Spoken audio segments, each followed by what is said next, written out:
The Magic Thief, Chapter 22. When I came to, the call of the jewel had faded so that I could barely feel it.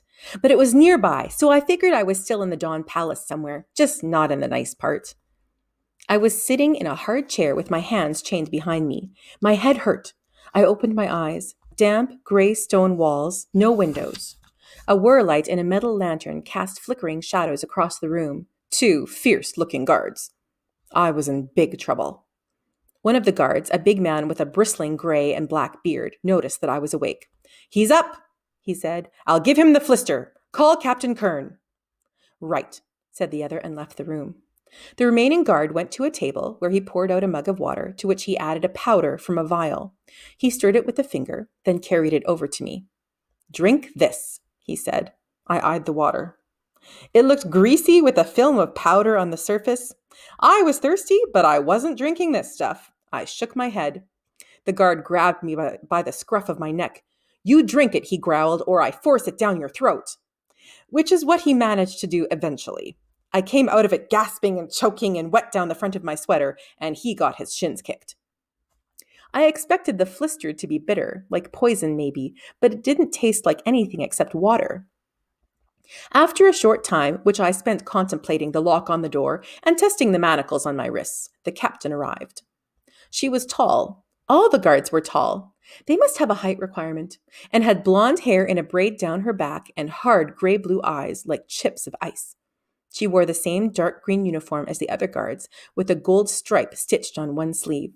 "Has he had the flister?" the captain asked. "I could pick that lock with a couple of wires," I said, pointing with my chin toward the door. "And I've got 2 wires in the collar of my shirt." Now, why had I told them that? The guard and the captain looked at me. "I see he has," Captain Kern said. "Wait outside." Her words sounded funny. The R's all gargled in the back of her throat, and the S's pronounced shh. Guard nodded and went out, the door locking behind him. The captain stood with her arms folded, glaring down at me. "You can glare all you want," I said, "but I'm used to it. Bennett does it all the time." "What is your name?" the captain asked. "Con," I said promptly. "Conwar, actually. It's a kind of bird with black feathers. I don't usually tell people that." I gave her a suspicious look. "Did the flister make me tell you?" "I ask the questions," Kern said. "You answer them. Why did you try to assassinate the Duchess? Who are you working for?" I blinked and stared at her. "Why would I want to kill the Duchess?" "You tell me, Conwar." The captain leaned forward and spoke in a soft, menacing voice. "Why would you want to kill the Duchess?" I considered the question. Well, maybe if she was crazy, I would. Or maybe if I thought she was truly evil. I shook my head. Even then, I don't think I'd actually try to kill her. Captain Kern narrowed her eyes. "So you were not trying to kill the Duchess?" "No," I said. "Why did you think I was?" The captain relaxed ever so slightly and leaned against the table. "You were captured in her chamber with a knife." I nodded. "That's right. I had to get the jewel." At that, Captain Kern straightened. "You mean the ducal regalia?"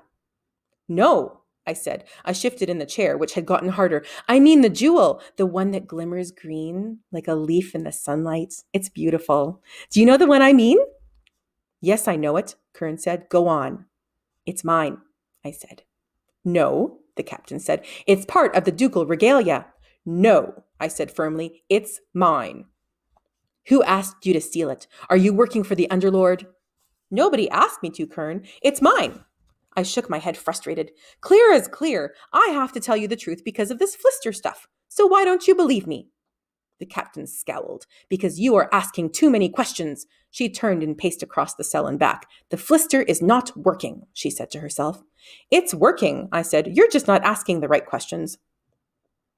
Kern took 2 quick steps across the room and grabbed me by the front of my sweater. "Then tell me the right questions." I thought about that for a moment while Kern released me and folded her arms, waiting. The right questions. "I haven't even asked myself the right questions," I said slowly. "Con," I asked, "why did you break into the Dawn Palace?" "To find the jewel," I told myself. "But why?" I asked, and the answer washed over me like a flood of sunlight, filling every crack and corner of the damp, dim room. Of course. How could I have been so stupid? I looked up at the captain, the happiness bubbling up inside of me. I had to find the leaf jewel, Kern. It really is mine. I'm a wizard, and it's my locus magicalicus. Nevery's journal. Brumby came, worried about Boy, who hasn't been going to school, stayed for dinner.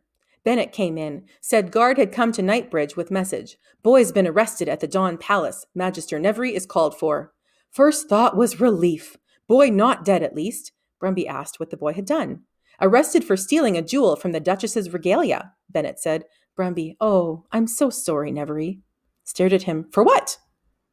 Brumby dithered. Then, Con's returned to thievery, hasn't he? Thievery? Highly unlikely. Far better explanation for his actions than thievery. Brumby, I said, my apprentice has finally found his locus magicalicus. Are you coming? Yes, he was.